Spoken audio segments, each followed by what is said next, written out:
fait un round-up global de ceux qui sont nommés, tous ceux qui sont nommés, c'est de la récompense politique. Donc ñu gis tamit dans certaines directions. peut-être am na ñoo xamante ne ñu ngi foofu c'est vrai que bokkuñu camp. mais am na ñoo xamante ne peut-être ils ont fait de bons résultats. Oui. Le fait que ñi jëlee leen foofu est-ce que jàpp nga ni c'est la bonne formule. Bon c'est la meilleure solution. On attend de voir les DG nommés aux résultats pour voir est-ce que c'est la bonne formule ou non. Mais au moins saluons pour quelques-uns les résultats obtenus dans les structures dont vous parlez. Comme lay wax noonu par exemple jëlal kii nekk Sarr. Madame Decrène bañ koy nommé directeur général de la SAR. Un bilan négatif de moins 59 milliards la fa fekk. Donc 3 ans après xaw ma 2 ans après elle fait un bilan positif de plus de 30 milliards. Un résultat positif de plus de 30 milliards. Est-ce que dégg nga pénurie de gaz? Est-ce que dégg nga pénurie d'essence? Est-ce que dégg nga rupture d'approvisionnement? Donc elle a fait des résultats. Mais est-ce que loolu du gâchis tamit?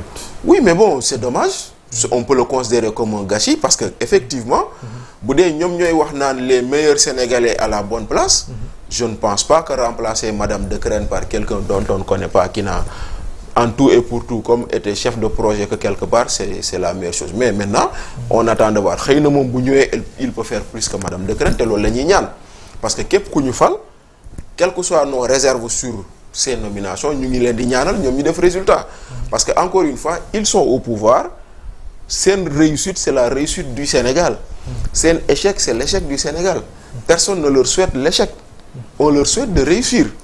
Kon nag tey jii nii comme ci mënti doon, je peux te donner le cas de Lamine Niang. Kooku c'est un ami personnel. Ñun ñoo bokkoon classe au lycée. On a eu le bac ensemble. Il est aujourd'hui nommé directeur général du Soleil. Mais on lui souhaite de réussir. On lui souhaite de faire plus que Yakham Mbaye. On souhaite à Pape Alé Niang de faire plus que Racine Talla. léegi ñi ñëw gis ni bon le temps est pratiquement terminé. Mais on voit qu'il y a un état qui déroule. Un pouvoir qui déroule. Mais ci kujje gi ci opposition bi. gis ni il y a pratiquement benn silence bu fa régner. On n'a pas vu une opposition. qui s'affirme. Qui prend des positions.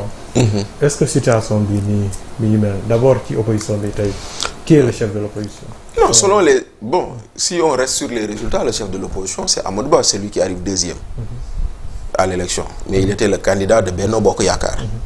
Maintenant après aujourd'hui est-ce qu'il reste dans le Benno, est-ce qu'il n'est plus dans le Benno, loolu beneen débat la. Mais est-ce que bu fa jógee est-ce que de facto du perdre son statut de chef d'opposition? Non, bon, il peut le perdre, il peut ne pas le perdre. C'est pas important le statut. C'est l'animation de l'opposition qui est importante.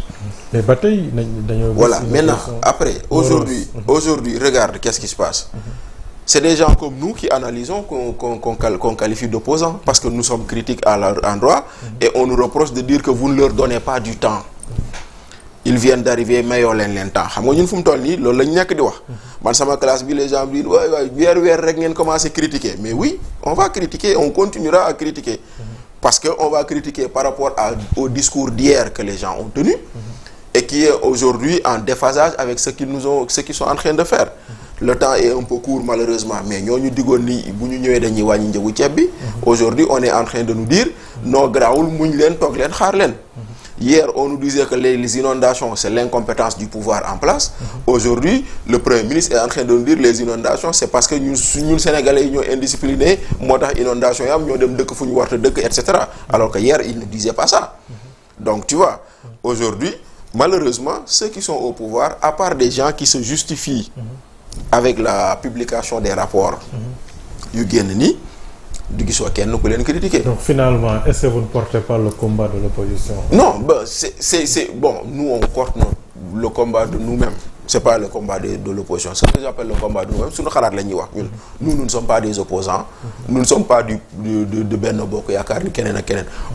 muy man muy keneen ak keneen képp koo xam ne kii nii il est dans l'espace public en train de porter des critiques sur ce pouvoir. Il porte le combat de personne. Maintenant nag ñoom opposants yi ñoom ñi nga xam ne ñoom ñoo ñàkk nguur gi ils sont amorphes, il faut le constater. ils ne bougent pas, il faut le constater. Ils ne disent rien, il faut le constater. Maintenant, est-ce qu'ils sont dans une, disons, temps de grâce, comme on en donne souvent à un pouvoir arrivé? Est-ce que l'autre, est-ce que l'un là? On ne sait pas. Mais, quand même, aujourd'hui, il y a quand même un grand vide devant ce pouvoir-là, et un grand vide non pas seulement des opposants, même de la société civile, même des intellectuels. Tout le monde s'aplatit devant ces gens-là. Quel est l'intellectuel que tu vas apporter des critiques à ces gens-là dans les démarches d'études? Personne. Même ce qui s'est passé à l'université, tu as vu très peu de gens en parler. Très peu de gens, même sur certaines choses. Alors que ces mêmes gens, sur les mêmes problématiques posées, sur les mêmes, disons, sujets, le discours était autre. On va revenir sur l'université. Qu'est-ce que ñu bëri wax nañu ko parce que dafa am ay événements yu xewoon université ba ñu làkk ko. ñu bëri jàppoon nañu ni Ousmane Sonko discours am foofu. Le minimum c'était peut-être de jël kàddu bi peut-être ñaawlu condamner ce qui s'est passé à l'université. C'était l'endroit le mieux indiqué. Oui. Bon, finalement ci conférence de presse bi dégguñu ko par rapport à ça. Ouais, mais loolu. Mais oui, c'est parce que il faut remarquer ça, que bon, c'était l'endroit le mieux indiqué pour Massaou à l'université pour leen dal déggoo ñu def ko. Mais c'est dommage que bon, même ba mu dalee universitaires yi ñoom seen bopp sax ils ont eu peur de dénoncer ça. Mais lan moo xew finalement. Mais non, xam nga fii lan moo xew c'est une chose toute simple. Quand il s'agit de Ousmane Sonko et de Pastef, les gens ont deux positions. Soit c'est des partisans cachés et non assumés, soit c'est des gens peureux qui ne disent pas la vérité. Lii rek moo ñu sonal. Finalement, on trouve toujours des excuses à ce qu'ils disent et à ce qu'ils font. Regarde aujourd'hui tout le discours qu'ils ont été tenus là sur l'homosexualité. Quand tu entends Ababacar Mboup te dire que ouais, dérapage là, voilà, etc. Alors que dans les mêmes circonstances, hier, il n'avait pas dit ça de Macky Sall. Donc, vous voyez un peu. Voilà, quand aujourd'hui les Sénégalais sont là, ñu ngi waajal hivernage bi que ça on craint, on va pas nous dire que vous êtes inondés parce que vous êtes indisciplinés. Peut-être que si Macky Sall l'aurait dit, ces gars ils xëy yuuxu. Mais maintenant, voilà, quand Sonko le dit, c'est comme si les gens sont anesthésiés, tétanisés quand il s'agit de Ousmane Sonko. Voilà, les gens te disent non, bul ko waaw yéen da ngeen mën a critiquer, c'est pas la peine, tu vois. Donc finalement, tout le monde se tait, tout le monde regarde. Et comme me disait un de mes amis hier, il me dit, écoute, ces gens-là sont arrivés au pouvoir, c'est la responsabilité de tout le monde. C'est la responsabilité de nous là, qui ne sommes pas politiques, qui n'ont pas voulu nous engager. C'est la responsabilité des politiques qui n'ont pas fait leur travail. C'est la responsabilité des intellectuels qui n'ont pas osé taxaw wax lu ñu war a wax, et ainsi de suite, ainsi de suite. Mais maintenant, assumons tous ensemble. Maintenant, en assumons mooy nañu fexe ñu jàppale leen.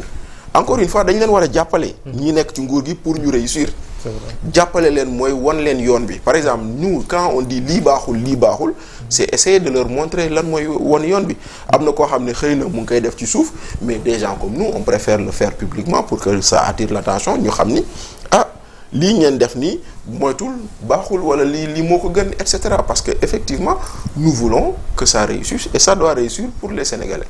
Bachir, finalement malheureusement le temps qui nous est imparti et les ennuis techniques sont passés par là. Vraiment. Voilà, mais en tout cas merci Diédhiou de nous donner cette opportunité ñu waxtaanee lu actualité. Il y avait beaucoup de choses à dire, mais au moins sur ça lu ñu ci wax yëpp on espère que nit ñi jàpp nañ ko, rafetlu nañ ko. Bu rafetee it ñu sant ko suñu borom comme je dis souvent, mais bu dee am na ñu ko ñaawlu ñu ngi leen ci jéggalu par anticipation. Xam nga nag comme on dit kuy wax moom la ñuy déglu, ñun la ñu am chance de ñu déglu, mais nous ne sommes ni les plus intelligents, nous ne sommes ni les plus malins. On a juste une opportunité de nous exprimer là où d'autres ne l'ont pas, mais ça ne veut pas dire que le ñuy wax c'est la Bible et c'est le Coran. Ce sont des opinions. Donc une opinion c'est une prise de position, point final. Ça c'est de l'humilité. Oui. En tout cas borom xam-xam la gis ni moom la jàkkaarloo. Non yow yaa ngi ma lay remercier si sa disponibilité. Merci. Lu métti loo xam ne par exemple koo xam ne démb nga kale ak moom rendez-vous moo wuyu si la nekk na loo xam ne c'est pas donné à tout le monde. Merci. maa ngi lay ci remercier bu baax a baax. Donc amis téléspectateurs de la